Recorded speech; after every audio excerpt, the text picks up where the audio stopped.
కొన్ని ప్రాముఖ్యమైన విషయాలను క్లుప్తంగా మనం ధ్యానం చేసుకుని ఆ తదుపరి మనము ప్రార్థనలోనికి కొనసాగుతాం. దేవునికి మహిమ కలుగును గాక.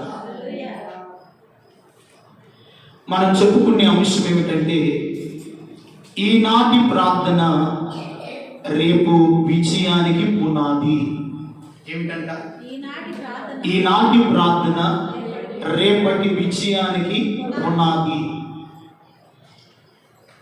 ఈనాటి ప్రార్థన రేపు విజయానికి పునాదిగా దేవుడు ఎలాగో మారుస్తాడో, ఎలాగో దేవుని సన్నిధిలో మనం ఉపవసించి ప్రార్థన చేస్తే మన జీవితాల్లో దేవుడు బలమైన కార్యాలు చేస్తాడో, కొద్ది నిమిషాలు దేవుని యొక్క వాక్యాన్ని విన్నాం. అపోస్తలుల కార్యముల గ్రంథము 13వ అధ్యాయము. అపోస్తలుల కార్యముల గ్రంథము 13వ అధ్యాయము 2వ వాక్యాన్ని చదువుకున్నాము. వారు ప్రభుని సేవించుచు ఉపవాసము చేయుచుండగా పరిశుద్ధాత్మ నేను బర్నబాను సౌలును పిలిచి పని కొరకై వారిని నాకు ప్రత్యేకపరచుడని వారితో చెప్పాను. అంతటా వారు ఉపవాసం ఉండి ప్రార్థన చేసి వారి మీద చేతులు ఉంచి వారిని పంపిరి. చిన్న ప్రార్థన చేసుకున్నాం. పరిశుద్ధమైన తండ్రి, ఈ దినమన చదివిన వాక్య భాగాన్ని దీవించండి. కొద్ది నిమిషాలు మీరు మాతో మాట్లాడండి. ఈ ఉపవాస దినమన నీ బిడ్డలు నీ మందిరంలోకి వచ్చారు. వారికి అవసరమైన నీ మాటలు, మా ఆత్మీయ జీవితానికి అవసరమైన నీ మాటలు పరిశుద్ధాత్ముడు మీరు అందించి మా జీవితాల మరొకసారి నీ వాక్యము చేత పురికొల్పి బలపరిచి మీ నామమునకు మహిమ తెచ్చుకోమని యేసు పరిశుద్ధ నామములో ప్రార్థిస్తున్నాము తండ్రి. ఆమేన్. హల్లెలూయా. ఇక చాలా జాగ్రత్తగా దేవుని వాక్యాన్ని మనం విన్నామండి. ఈ అపోస్తలుల కార్యముల గ్రంథంలో ఈ 13వ అధ్యాయము 2-3 వచనాల్లో చాలా ప్రాముఖ్యమైన విషయాన్ని మనం చదువుకున్నాం. వారు ప్రభుని సేవించుచు ఉపవాసము చేయుచుండగా పరిశుద్ధాత్మ నేను బర్నబాను సౌలును పిలిచి పని కొరకు వారిని ప్రత్యేకపరిచితిని అని చెప్తున్నాడు. వారు ప్రార్థన చేస్తున్నప్పుడు ఏమన్నాడంట? ఉపవాసం ఉండి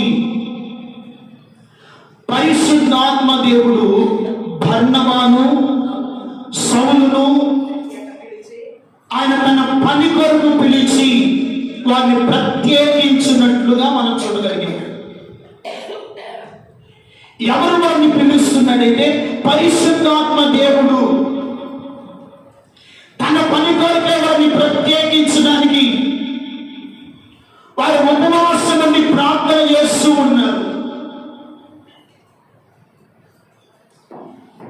ఇక జరిగిన సందర్భం ఏమిటంటే, వారు మొదట్లోనే ఏం చేశారు? ఉపవాసం ఉండి ప్రార్థన చేశారు. పరిశుద్ధాత్మ దేవుడు బర్నబాను సౌలును తన పని కొరకు ఏం చేసి ప్రత్యేకించి పిలిచి వారిని పని కొరకై పంపెను అన్నట్లుగా ఉంది. మరలా ఉపవాసం చేస్తూ ఉన్నారు. ఎందుకంటే ఆ 3వ వచనం అంటున్నాడు, అంతటా వారు ఉపవాసం ఉండి ప్రార్థన చేసి వారి మీద చేతులు ఉంచి వారిని పంపేను. ఒకసారి ఉపవాసం ఉన్నారుగా, రెండవసారి ఉపవాసం ఉన్నారు. మన ఆత్మీయ జీవితంలో బర్నబాను సౌలును పంపడానికి ఆ సంఘపు వారు చేసిన ప్రార్థన ఏమిటంటే ఉపవాస ప్రార్థన. ఏ ప్రార్థన చేశారు? ఉపవాస ప్రార్థన. ఉపవాస ప్రార్థన చేసి వారి మీద చేతుల నుంచి ఆ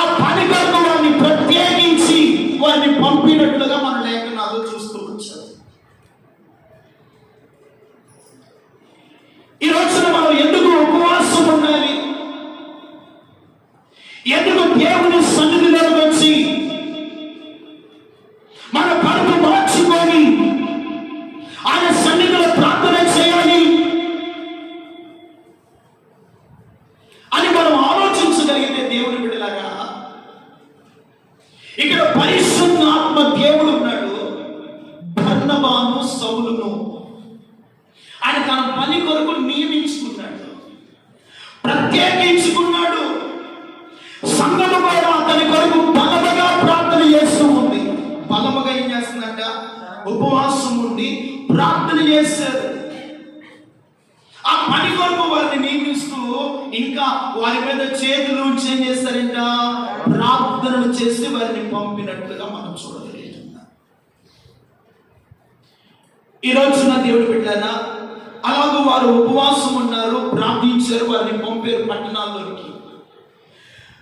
యోదయ సమరయ భూదిగంతముల వరకు దేవుని నామ మహిమార్థమై వారు సాక్షాత్మే నిలబడ్డారు. దేవుని స్తోత్రం కలుగును గాక.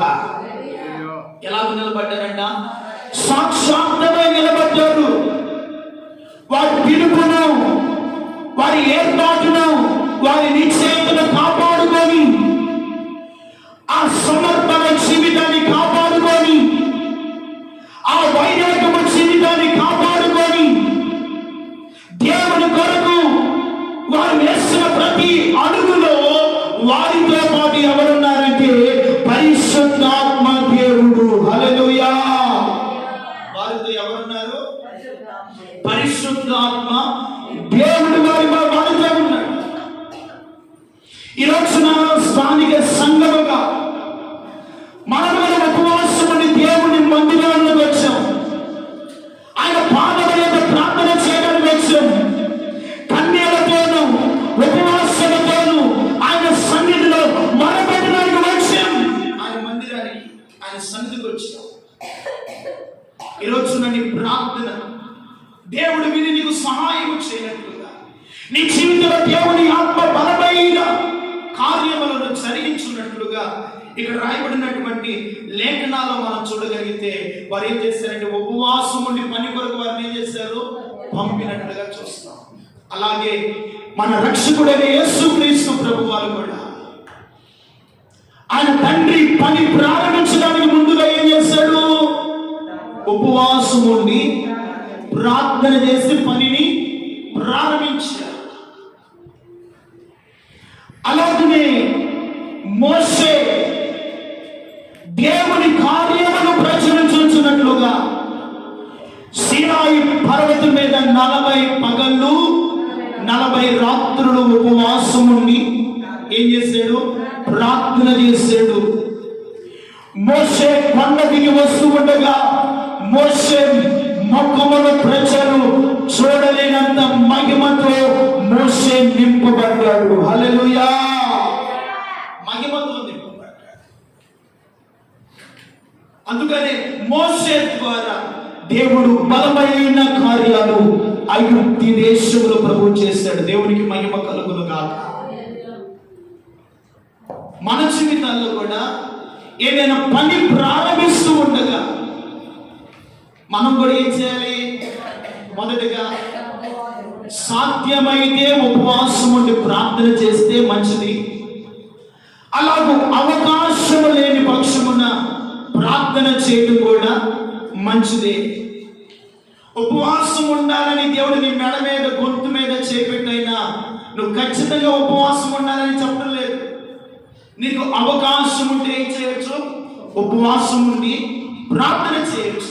దేని కొరకంటే నీ ఇంటి క్షేమము కొరకు, నీ కుటుంబ రక్షణ కొరకు, నీ ఇంటి వారి ఆశీర్వాదం కొరకు, నీ కుటుంబంలో ఉన్నటువంటి సమస్యల కొరకు, నీకున్నటువంటి బాధల కొరకు, నీకున్నటువంటి ఆర్థికమైన సమస్యల కొరకు నువ్వేం చేయాలంటే ఉపవాసం ఉండి ఏం చేయాలంట? పని ప్రారంభించాలి. ఒక ఇల్లు కొనాలనుకోండి ప్రియమైన వాళ్ళారా, అది పని ప్రారంభించే ముందు నువ్వు ప్రార్థన చేయకుండా ఇంటిని కొన్నామనుకో ఏదో ఒక నష్టం ఉంటుంది, ఏదో ఒక ఆపద ఉంటుంది, ఏదో ఒక సమస్యలు ఉంటాయి. పని ఏ క్రైస్తవుడు ప్రారంభిస్తూ ఉన్నా మీరు ఏం చేయాలంటే మొదటగా ప్రార్థన మాత్రము మానకూడదు. దేవుని స్తోత్రం కలుగును గాక. ఏమి మానకూడదు? ప్రార్థన మానకూడదు. మనం ఎప్పుడు ప్రార్థన చేస్తామంటే అన్ని నష్టపోయిన తర్వాత, శోధన సమస్యలన్నీ మన చుట్టుముట్టిన తర్వాత ఏం చేస్తాము? ప్రార్థన చేస్తాం. ఆ శోధన నీకు రాకమునిపే, ఆ సమస్యలు నీ ఎదుగు రాకమునిపే, ఆ బలహీనత నీలో సంభవింపకమునిపే నువ్వు ప్రార్థన చేస్తే దేవుని వాక్యం అంటుంది కదా, మీరు శోధనలో ప్రవేశింపుకున్నట్లు మెలకువ కలిగి ప్రార్థన చేస్తే శోధనలో నుండి నా ప్రభు మిమ్మల్ని తప్పించునుగాక. ఏం చేస్తాడు ఆయన? శోధనలో నుండి తప్పిస్తాడు. మనం ఏం చేస్తామంటే శోధన నష్టము మన నెత్తి మీదకి వచ్చినంత వరకు ఏం చేయము? ప్రార్థన చేయము. అసలు ఉపవాసమే మర్చిపోతాం. దేవుని సన్నిధిలో ప్రార్థన చేయగలన్నా ఆలోచన నీకు రాదు. యేసు ప్రభు వారు పని ప్రారంభించడానికి ఏం చేశారు? మొదటగా ఉపవాసం ఉండి ప్రార్థన చేస్తారు. బర్నబాను సౌలును పని కొరకు ప్రత్యేకిస్తూ ఉండగా వారు ఏం చేశారు? ఉపవాసం ఉండి ప్రార్థన చేసి వారిని పంపారు. మోషే సీనాయి పర్వతం మీద ఉపవాసం ఉండగా దేవుని యొక్క బలమైన కార్యాలు ఇశ్రాయేలులు చూశారు. హల్లెలూయా! ఇశ్రాయేలులు చూశారు. నీవు కూడా ఉపవాసం ఉండి దేవుని సన్నిధిలో ప్రార్థన చేసి ఏ పనైనా ప్రారంభించు, ఆ పనిలో దేవుడు నీకు గొప్ప విజయాన్ని ఇస్తాడు. హల్లెలూయా! అందుకనే ఈ ప్రార్థనను మనం పెట్టుకున్న టైటిల్ ఏమిటంటే ఈనాటి ప్రార్థన రేపు విజయానికి పునాది. హల్లెలూయా! ఈ నూతన సంవత్సరంలో ఈ దినము మీరు ప్రార్థన చేస్తూ ఉండగా ఈ సంవత్సరము మీ విజయానికి పునాది ఈ రోజున మీరు చేయబోతున్న ఈ ఉపవాస ప్రార్థన. హల్లెలూయా! ఈ ఉపవాస ప్రార్థన అది నీ కుటుంబ ఆశీర్వాదము కొరకు కావచ్చు, నీ బిడ్డల భవిష్యత్తు కొరకు కావచ్చు, నీలో ఉన్నటువంటి కొన్ని సంవత్సరాలుగా నిన్ను వేధిస్తున్న బలహీనత కావచ్చు, ఎటువంటి సమస్యలైనా కావచ్చు. ఈ సంవత్సరంలో మీరు ఉపవాసం ఉండి దేవుని సన్నిధిలో ఏ పని ప్రారంభించినా, ఏ చిన్న పని ప్రారంభించినా ప్రార్థన క్రైస్తవుడు నిర్లక్ష్యము చేయకూడదు. హల్లెలూయా! క్రైస్తవుడు నిర్లక్ష్యం చేయకూడదు. ఇంకొక మాట చెప్పనా, మీరు ఏ పని నిమిత్తమైనా బయటికి వెళ్తుండగా ఇంట్లో ఉండి ఒక్క అర నిమిషమైన ప్రార్థన చేసుకుని బయటకు వెళ్ళాలి. ఎందుకంటే అపాయము పొంచి ఉంటున్నటువంటి దినాల్లో మనం ఉంటున్నాం. కీడు వాక్యం ఉంటున్నటువంటి దినాల్లో మనం వస్తున్నాం. ఏ అపాయము ఏ దరి నుండి ఎప్పుడు వచ్చి మన కుటుంబాన్ని కబలిస్తున్నామో తెలియదు. కనుక నువ్వు బయటికి వెళ్తున్నప్పుడు ఏం చేయాలంట? ప్రార్థన చేసి దేవునికి నిన్ను నీవు అప్పగించుకుని ఏం చేయాలి? బయటికి వెళ్ళాలి.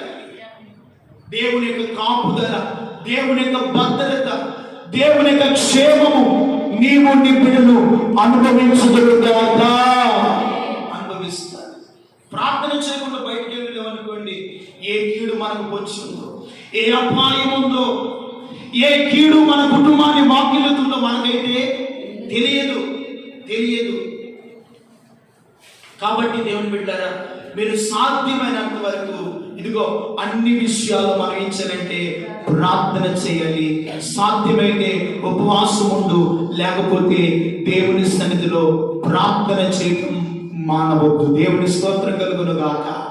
వారి పని కొరకే నియమించబడ్డారు, ప్రత్యేకించబడ్డారు. వారిని పంపుతూ ఉండగా వారు ఉపవాసం ఉండి ఏం చేశారంట? ప్రార్థన చేశారు. దేవుని బిడ్డలారా, ఈ అపాయకరమైన దినాల్లో ఉన్నామండి. దుర్దినాల్లోనికి మనం వచ్చామండి. ప్రభువు రాకడ సమీపిస్తున్న దినాలకు వచ్చాం. కాబట్టి మన విశ్వాసాన్ని, మన భక్తిని కాపాడుకుంటూ దేవునితో ప్రతి నిత్యము ప్రార్థన చేస్తూ జీవితాన్ని పెనవేసుకొని నడుస్తూ ఉండగా దేవుడు మనకు కావలసిన భద్రత క్షేమాన్ని ప్రభు మనకు అనుగ్రహిస్తాడు. అందుకని కీర్తనకారుడైన దావీదు కోర కుమారుడు రాసినటువంటి కీర్తన 42వ కీర్తన 8వ వాక్యములు అంటారు, అయినను పగటి వేళ యెహోవా తన కృప కనుక ఆజ్ఞాపించును, రాత్రి వేళ ఆయన గురించిన కీర్తనయు నా జీవన దాత అయిన దేవుని గురించిన ప్రార్థనయు నాకు తోడుగా ఉండును. హల్లెలూయా. ఏమి తోడుగా ఉంటుంది మనకి? ఏమి తోడుగా ఉంటుంది?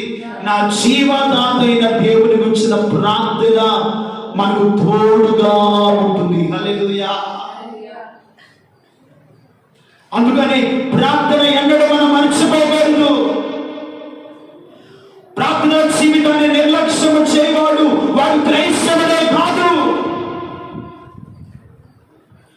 అందుకనే దినములకు 7 మార్లు దావీదు దేవుని స్తుతిస్తూ ఉన్నాడు, 3 మార్లు దేవునికి సన్నిధిలో ప్రార్థన చేస్తూ ఉన్నాడు. నా జీవదాత అయిన దేవుని గురించిన ప్రార్థన నాకు ఎలా ఉన్నట్టున్నాడు?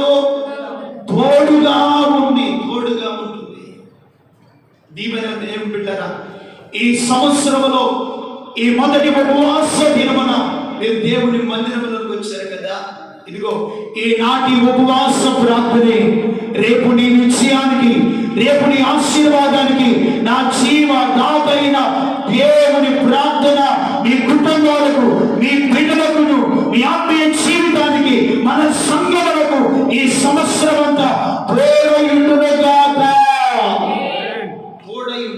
జీవదాత అయిన దేవుని గురించిన ప్రార్థన మనకు తోడుగా ఉంటుంది. ఆయన మనకు తోడుగా ఉంటే అపాయం వస్తుందా? ఆయన మనకు తోడుగా ఉంటే చీకటి మరణం అనుకుంటుందా? ఆయన ప్రార్థన మనకు తోడుగా ఉంటే రాత్రి వేళ కలుగు భయముకైనను, పగల వేళ బాణముకైనను, ఏ రోగముకైనను నీవు భయపడనక్కర్లేదు. హల్లెలూయా. ఎందుకంటే నీ జీవదాత అయిన దేవుని ప్రార్థన నీకు ఎలాగుంది? తోడుగా ఉంటుంది. ఇదిగో ఆ ప్రార్థన ఈ సంవత్సరం అంతా మీ కుటుంబాలకు తోడయుండును గాక. మీకు తోడుగా ఉండాలండి. ఆయన ప్రార్థన మనకు తోడుగా ఉంటుంది. అందుకనే ఆ సంఘపు వారు బర్నబాను సౌలును పని కొరకు ప్రత్యేకించి వారిని పంపుతూ ఉండగా సంఘము చేసిన పని ఉపవాసం ఉండి ఏం చేశారంట? ప్రార్థన చేసి వారిని పంపారు. నీ బిడ్డల ఉద్యోగం కొరక, వ్యాపారం కొరక, నీ కుటుంబ ఆశీర్వాదము కొరక దేని నిమిత్తమైన ప్రార్థన చేయి. ఇదిగో ఈనాడు ప్రార్థన చేసేవు, సహాయము కలగలేదని ప్రార్థన మానవద్దు. మరలా ప్రార్థన చేయి. నిశ్చయముగా ఈనాటి ప్రార్థన ఏదో ఒక రోజున అది నీ ఆశీర్వాదానికి, నీ బిడ్డల భవిష్యత్తుకు, నీ కుటుంబ దీవెన వరకు ఒక బలమైన పునాదిగా నా దేవుడు స్థిరపరచుగాక. స్థిరపరుస్తాడు. దిగులు చెందవద్దు, భయపడవద్దు, భీతి చెందవద్దు. జీవదాత అయిన దేవుని ప్రార్థన నీకు తోడుగా ఉంది. ఆయన తోడుగా ఉన్నాడని నువ్వు ఆయన సన్నిధిలో ప్రార్థన చేస్తే దేవుని కాపుదల మనకు అనుగ్రహించబడుతుంది. ఒకటి, నా జీవదాత అయిన దేవుని గురించిన ప్రార్థన నాకు తోడుగా ఉంటుంది. ఈ రోజున మీరు ఉపవాసం ఉన్నారు కదా. ఇదిగో ఈ మాసంలో రాబోయే దినాలన్నింటిలో మీరు చేసే ప్రార్థనే మీకు తోడుగా ఉండి కాపాడును గాక. రెండవ పాయింట్, కొరింథీయులకు రాసినటువంటి 2వ పత్రిక 1వ అధ్యాయము 9-10 వచనాలు చదువుకుందాం. మరియు మృతులను లేపు దేవుని యందే గాని వారి యందు మేము నమ్మిక ఉంచుకున్నట్లు మరణమగుదుమని నిశ్చయముగా మా మట్టుకు మేము కలిగి ఉండెము. ఆయన అట్టి మరణము నుండి మమ్మలను తప్పించెను, ఇక ముందుకును తప్పించును. మరియు మీరు మా కొరకు ప్రార్థన చేయటం వలన మీరును సహాయము చేయుచుండగా ఆయన ఇక ముందుకును మిమ్మల్ని తప్పించునని ఆయన యందు నిరీక్షణ గలవారమై ఉన్నాము. చప్పటి వరకు దేవునికి మహిమ కలుగును గాక. మధ్యధర సముద్రంలో ఉన్నారు ఎవరో? పౌలు గారు. ఎక్కడున్నారండి? మధ్యధర సముద్రంలో వారు ప్రయాణం వెళ్ళారు. వాడ బద్దలైపోయింది. ఎటు వైపు చూసినా చీకటి వారిని అలుముకుంది. కానీ వారు అనుకున్నాడు, ఇక మేము మరణానికి సమీపముగా ఉన్నాము. ఈ మధ్యధర సముద్రంలో మేము చనిపోబోతున్నాము.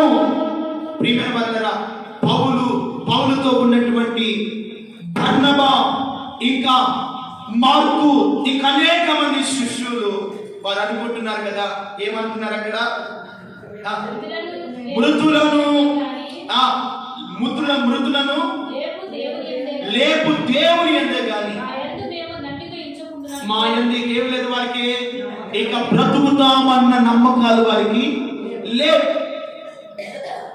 అయితే వారు మధ్యధర సముద్రములో ఉండగా వారి నిమిత్తము సంఘము నిత్యము ఉపవాసం ఉండి ప్రార్థన చేస్తూ ఉన్నదంట. హల్లెలూయా, హల్లెలూయా.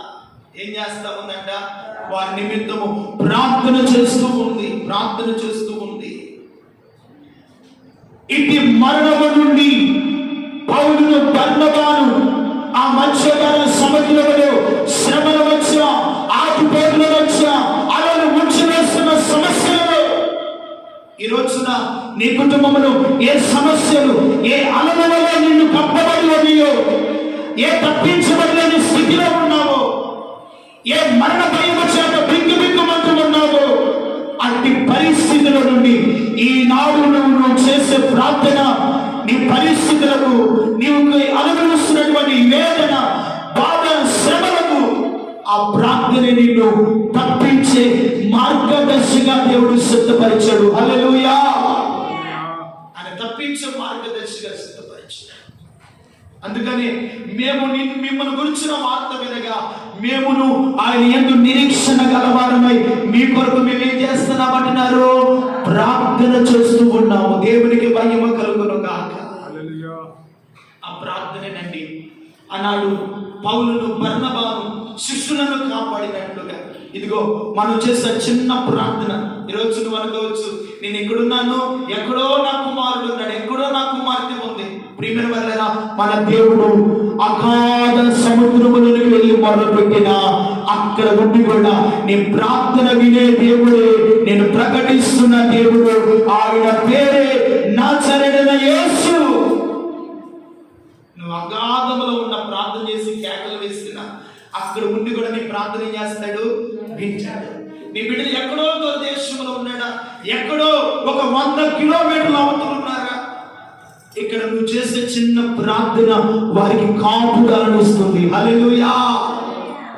ఎక్కడ మధ్యధర సముద్రము, ఎక్కడ రోమా పట్టణము, వారు సముద్రములో ఎక్కడ అలల మధ్య కప్పబడిన స్థితిలో సంఘము వారి కొరకు ప్రార్థన చేస్తుండగా ఆ పరిస్థితుల నుండి దేవుడు వారిని తప్పించాడు. హల్లెలూయా.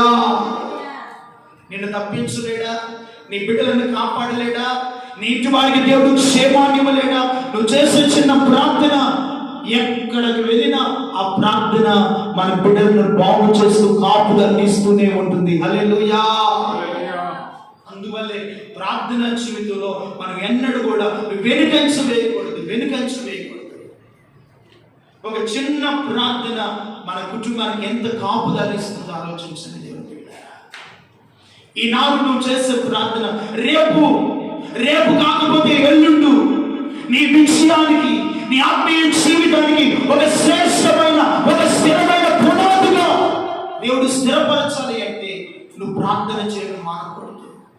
ఆయన సన్నిధిలో అత్యాశక్తితో ప్రార్థన చేయాలి, ఉపవాసం ఉండాలి, దేవుని సన్నిధిలో ప్రలాపించి ఆయన సన్నిధిలో నువ్వు ప్రార్థన చేస్తానంట దేవుడు నీ ప్రార్థన వింటాడండి. నీ ప్రార్థన వింటాడు. ఒకటి, ఆయన జీవదాత అయిన దేవుని ప్రార్థన నాకు తోడుగా ఉండగలదే.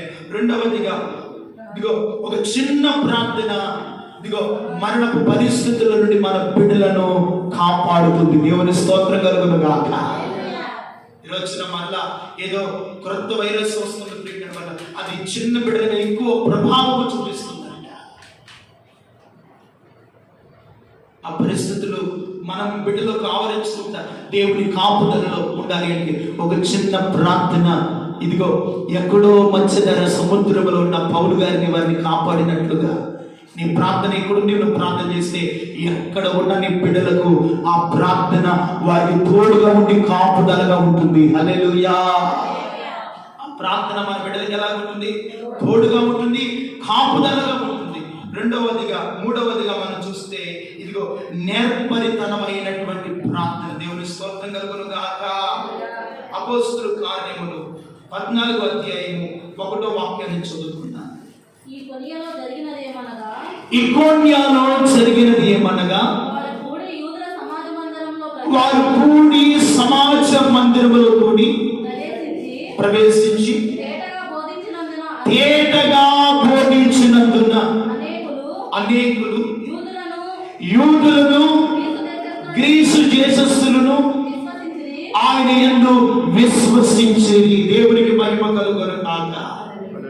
ఇప్పుడు పౌలు గారు వారి పని కొరకు ఏం చేశారు? పంపించారండి. పని కొరకు పంపిస్తే వాడబద్దలైపోయిన పరిస్థితి, శ్రమలు, పట్టుబడిన స్థితి ఎన్నో ఎదురైంది. ఇదిగో చివరిగా వారికి ఇదిగో ఎక్కడికి వెళ్ళారంటే ఇకోనియ అనే పట్టణానికి వెళ్ళారు. అక్కడ సమాజ మందిరంలోకి వెళ్ళి చేశారు, దేవుని వాక్యాన్ని బోధిస్తూ ఉన్నారు. అక్కడ ఎవరు ఉన్నారంట? యూదులు, అనేకులు, గ్రీసు దేశస్థులు. యూదులు అనగా ఇదిగో వాక్యము ఎక్కువగా అనుభవం ఉన్నటువంటి క్రైస్తవులు ఉన్నారు. గ్రీసు దేశస్థులు అనగా దేవుని ఎరగని వారు ఉన్నారు. వారికి అక్కడ ఎలా బోధించాలి? ఇద్దరికి సరిపోయే వాక్యం ఏం చేయాలి? బోధించాలి. ఆ నేర్పరితనము దేవుని ఆత్మ వలనే వారికి అనుగ్రహింపబడింది. దేవుని స్తోత్రం కలుగును గాక. దేవుని ఆత్మ వలనే వారికి ఏం చేయబడింది? అనుగ్రహింపబడింది. ఇదిగో యూదులకి ఆత్మ సంబంధమైన లోతైన విషయాలు చెప్తే వారికి ఏమవుతుంది? అర్థమవుతాయి. వారు బలముగా ఉంటారు. ఈ యూదులకు బోధించే వాక్యాన్ని బట్టి వారు లోతుగా విని దాన్ని గ్రహించగలుగుతారు. ఈ గ్రీసు దేశస్థులు అనుకుంటారు ఈ మాటలు ఏమిటి నాకు అర్థం కావట్లేదని వారు తలగిపోవటమో నిద్రపోవటమో ఏదో ఒక పని చేస్తూ ఉంటారు. ఒకవేళ యూదులను పక్కన పెట్టి గ్రీసు దేశస్థులు వరకే బోధించారు అనుకోండి, యూదులు ఏమనుకుంటారు? ఇది మనకు తెలిసిన వాక్యమే కదా, మనం విన్న మాటలే కదా అని వారు ఏం చేస్తారు? కొంత నిరుత్సాహంతో ఉంటారు. అందుకని దేవుడు ఆ స్థలంలో నేర్పరి అయిన జ్ఞానమును దేవుడు వారికి అనుగ్రహించాడు. దేవుని స్తోత్రం కలుగును గాక. అందుకని సంఘములో కూడా యూదులు ఉంటారు, గ్రీసు దేశస్థులు ఉంటారు. ఇద్దరికి సరిపడే వాక్యమును బోధించగలిగిన నేర్పరి అయిన జ్ఞానాన్ని ఆనాడు పౌలుకు, బర్నబాకు దేవుడు పరలోకము నుండి ప్రసాదించాడు. దేవుని స్తోత్రం కలుగును గాక. వారు ప్రసాదించడానికి సంఘము వారి కొరకు ఏం చేసిందంట? ఉపవాసం ఉండి ప్రార్థన చేస్తూ ఉంది. అందుకని అనేకులు ఆయన యందు విశ్వాసము చేరి దేవునికి మహిమ కలుగును గాక. దేవుని యందు ఏమొచ్చారంట? విశ్వాసము చేరి. దేవుడు వారికి నేర్పరి అయిన జ్ఞానాన్ని ఇచ్చారు. అది దేని వల్ల సాధ్యమవుతుంది? ప్రార్థన జీవితం వలన, ఉపవాస ప్రార్థన వలన, దేవుని సన్నిధిలో మొరపెట్టే ప్రార్థన జీవితాన్ని బట్టి సాధ్యమవుతుంది. ఒకప్పుడు ఇలాంటి లోతైన విషయాలు అజ్ఞానమే నాకు తెలియదండి. ఇదిగో మీరు నా కొరకు ప్రార్థన చేయడాన్ని బట్టి, ఇంకా మా సేవకునికి జ్ఞానాన్ని ఇవ్వండి ప్రభువాని చేయించు ప్రార్థనను బట్టి, దేవుడు ఇస్తున్నటువంటి జ్ఞానాన్ని బట్టి బోధించగలుగుతున్న దేవుని స్తోత్రం కలుగును గాక. దేవుడు ఆయన నేర్పరి అయిన జ్ఞానాన్ని ఇస్తాడు. అందుకనే సామెతల గ్రంథంలో ఒక మాట రాయబడింది. 22వ అధ్యాయం 24వ వచనాన్ని చూద్దాం. లేకపోతే 29 చదువు. పనిలో నిపుణత గల వారిని చూసి తినా అల్పులైన వారి ఎదుట కాదు, వారు రాజుల ఎదుట స్తోత్రం కలుగును గాక. పనిలో ఏమన్నంట? పనిలో నిపుణత కలిగిన వారిగా ఉండాలి. దేవుని పనిలో కూడా మీరు ఎలా ఉండాలంటే నిపుణత కలిగిన వారిగా ఉండాలి. వారిని ఎక్కడ కూర్చుని పెడతాడంట? అల్పుల ఎదుట కాదు, రాజుల ఎదుట నిలబెడతాడు. దేవుని స్తోత్రం కలుగును గాక. ఈరోజు అజ్ఞానులను, జ్ఞానం లేని పామరులను దేవుడు అన్నాడు, వారి భూలోకమును తల్లకిందులు చేయవారు ఇక్కడికి వచ్చారని భయపడ్డారు. దేవుని స్తోత్రం కలుగును గాక.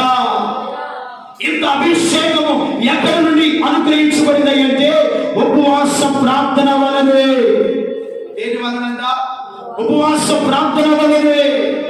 ఈ జీవితంలో కూడా దేవుని కార్యాలు, దేవుని మేలులు, దేవుని ఐశ్వర్యము, దేవుని క్షేమము ఈ సమస్యలు మీరు అనుభవించాలి అంటే ఇదిగో మాసానికి ఒకవారు ఉపవాసం ఉంటున్నారు. నీకు సాధ్యమైతే, నీకు అవకాశం ఉంటే వారానికి ఒక పూట ఉపవాసం ఉండి ప్రార్థన చేయి. ఆ ప్రార్థనే ఇదిగో ఈనాటి ప్రార్థనే రేపు విజయానికి ఒక పునాదిగా మార్చబడినట్లుగా ఈ రోజు నువ్వు చేసే ప్రార్థనే నీ కుటుంబానికి, నీ బిడ్డల భవిష్యత్తుకు ఒక పునాదిగా దేవుడు స్థిరపరచును గాక.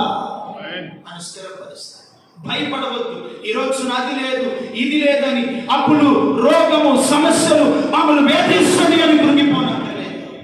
సాధ్యమైన అవకాశం ఉంటే నువ్వు ప్రార్థన చేయి. ప్రార్థన చేయి. దేవుని పాదాలు పట్టుకో. విశ్వాసముతో దేవుని వేడుకో. ఆయన కావలసిన కృపనిస్తాడు. ఆయన కావలసిన జ్ఞానం ఇస్తాడు. ఆయన కావలసిన ఆత్మ బలాన్ని ఇస్తాడు. ఆత్మ బలాన్ని ఇస్తాడు. కాబట్టి దేవుని బిడ్డలారా, ఈరోజు ఉపవాసం ఉండి దేవుని మందిరానికి వచ్చావు. అందుకని ప్రార్థన జీవితాన్ని మనం ఎన్నడూ కూడా నిర్లక్ష్యం అనేది చేయకూడదు. ఒకటి, నా జీవదాత అయిన దేవుని ప్రార్థన నాకు తోడుగా ఉంటుంది. రెండవది, ఇదిగో ఒక చిన్న ప్రార్థన మన కుటుంబానికి కాపుదల, సహాయం, క్షేమముగా ఉంటుంది. మూడవదిగా ప్రేమ వల్ల ఇదిగో తన పనిలో నేర్పరి అయిన వారి కొరకు, తన పనిలో నిపుణత కలిగిన వారిగా ఉండాలి. గత సంవత్సరం చిన్న ప్రార్థన చేసావు. ఈ సంవత్సరం నీ ప్రార్థనలో మార్పు ఉండాలి. నీ భక్తిలో నిపుణత ఉండాలి.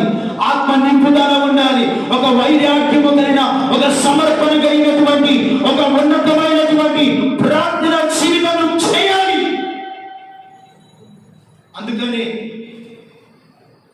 లేవి కాలం అంటాడు, నిత్యము బలిపీఠం మీద అగ్ని ఎల్లప్పుడూ మండుతూనే ఉండాలి. దేవుని స్తోత్రం కలుగును గాక. బలిపీఠం మీద అగ్ని ఏం చేస్తూ ఉండాలి? మండుతూనే ఉండాలి. మండుతూనే ఉండాలి. నీ మోకాలు నేలన తాగితే, నీ బలిపీఠం మండుతూ ఉంటే అసాధ్యమైన కార్యములు దేవుడు నీ జీవితంలో ఏ అసాధ్యం అనుకుంటున్నావో, ఏ బలహీనత నీలో ఉందో, ఏ సమస్యలను వేధిస్తుందో, నీవు మోకరించి బలిపీఠము కట్టి ప్రార్థన చేస్తే నీ జీవితంలో ఏది అసాధ్యం అనుకుంటున్నావో, ఏది సమస్యలు అనుకుంటున్నావో, ఏది ఇబ్బంది అనుకుంటున్నావో ఆ పరిస్థితుల నుండి నీ బలిపీఠము ప్రార్థన మండుతూ ఉంటే అసాధ్యమైన కార్యాలు దేవుడు ఏం చేస్తాడు? సాధ్యపరుస్తాడు. సాధ్యపరుస్తాడు. నీ జీవితంలో దేవుడు బలమైన కార్యములు చేస్తాడు. అందుకని బలిపీఠం మీద నిత్యము అగ్ని మండుతూ ఉంటాయి. ఆరిపోకూడదు. అది ఎల్లప్పుడూ మండుతూ ఉండాలి. నీ ప్రార్థన జీవితం వెలుగుతూ ఉండాలి. నీ భక్తి ఒక వైరాగ్యముతో ఆయన సన్నిధిలో ఉంటే నీవు కూడా ఇదిగో ఒక శ్రేష్టమైన ఉపవాస ప్రార్థన చేయగలుగుతావు. నీ ఇంటి వారి క్షేమము కొరకు, నీ బిడ్డల ఆశీర్వాదము కొరకు, ఇదిగో సంఘ క్షేమాభివృద్ధి కొరకు నువ్వు ప్రయాసపడగలుగుతావు దేవుని బిడ్డలారా. కాబట్టి ఆ సంఘము వారి నిమిత్తము ఉపవాసం ఉండి ప్రార్థన చేస్తానంట పరిశుద్ధాత్మ దేవుడు వారిని పంపాడు. దేవుని స్తోత్రం కలుగును గాక. ఆనాడు ప్రార్థన చేశారు. వారి ప్రార్థన వారి భవిష్యత్తుకి, వారి పరిచర్యకు శ్రేష్టమైన పునాదిగా దేవుడు స్థిరపరిచి భూలోకమును తల్లకిందులు చేసే పరిచర్య పౌలు గారు చేశాడు. దేవుని స్తోత్రం కలుగును గాక.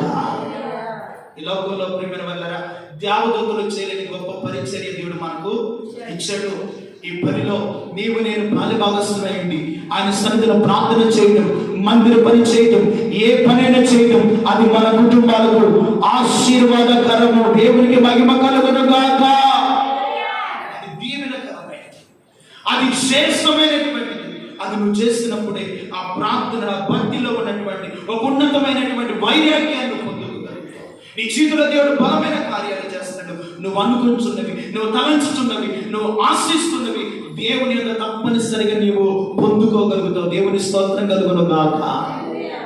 కాబట్టి ఈ రోజున ఉపవాసం దేవుని సన్నిధిలోకి వచ్చావు. నేను వాక్యాన్ని ముగిస్తున్నాను. దేవుని బిడ్డలారా, మీరు కూడా ఆయన సన్నిధిలో సాధ్యమైనంత వరకు ప్రార్థన జీవితాన్ని మనం మారకూడదు.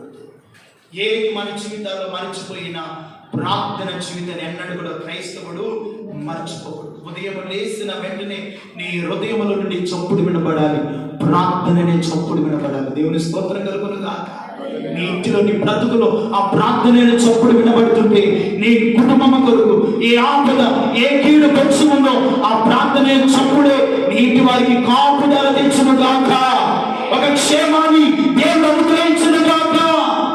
అనుగ్రహిస్తాడు. ఆ ప్రార్థన చేయాలి, ఆ ప్రార్థన వైరాగ్యాన్ని సంపాదించాలి, అటువంటి మోకాల అనుభవాన్ని బలపరుచుకోవాలి. దేవుని సన్నిధిలో అటువంటి కృపతో నన్ను నింపయ్యా, అటువంటి అభిషేకంతో నింపయ్యాని దేవుని సన్నిధిలో వేడుకున్నప్పుడు, ఆయన సన్నిధిలో ప్రార్థించినప్పుడు దేవుడు బలమైన కృపనిస్తాడు. దేవుని బిడ్డలారా, అందుకనే మూల వాక్యానికి వెళ్దాం. అపోస్తలుల కార్యములు 13వ అధ్యాయం 2-3 వచనాలు. వారు ప్రభుని సేవించుచు ఉపవాసము చేయించు పరిశుద్ధాత్మని బర్నబాను సౌలును పిలిచి పని కొరకు వారిని ప్రత్యేకపరచుడని వారితో చెప్పాడు. పరిశుద్ధాత్మ దేవుడు చెప్తున్నాడు. వారు ప్రార్థన చేశాడు. పరిశుద్ధాత్మ దేవుడు అంటున్నాడు, మీరు వారిని దేవుని పని కొరకు వారిని ఏం చేయమన్నాడు? ప్రత్యేకించబడిన తర్వాత మళ్ళా ఏం చేస్తారంటే, వారిని పంపడానికి ఏం చేస్తారంటే మళ్ళా ఉపవాసం ఉండి చేతులు ఇచ్చి మళ్ళా ఏం చేస్తున్నారు? వారి కొరకు ప్రార్థన చేస్తారు. అందుకని ఉపవాస ప్రార్థన చాలా ప్రాముఖ్యమైనదండి. మత్తయి సువార్తలో అంటాడు, నీ ఉపవాసం చేయనప్పుడు నీ ఇంటిలోనికి వెళ్ళి, నీ గదిలోనికి వెళ్ళి తలుపు వేసుకుని రహస్యమందు చూచుచున్న నీ తండ్రికి ప్రార్థన చేయి. రహస్యమందున్నటువంటి దేవుడు ఆమేన్ హల్లెలూయా ఏమిస్తాడు నీకు?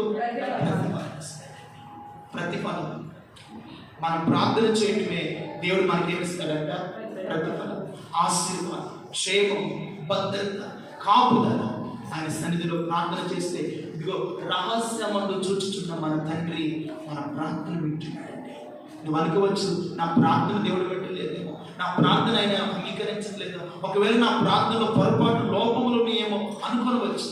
మన ప్రార్థనలో ఏ లోపం, ఏ పొరపాటు ఉన్నా, అయ్యా నీ సన్నిధిలో నేను దౌర్భాగ్యుడు, నిష్ప్రయోజకుడను, పాపినయ్యా, నా ప్రార్థన ఆలకించయ్యండి. దేవుడు వింటాడా?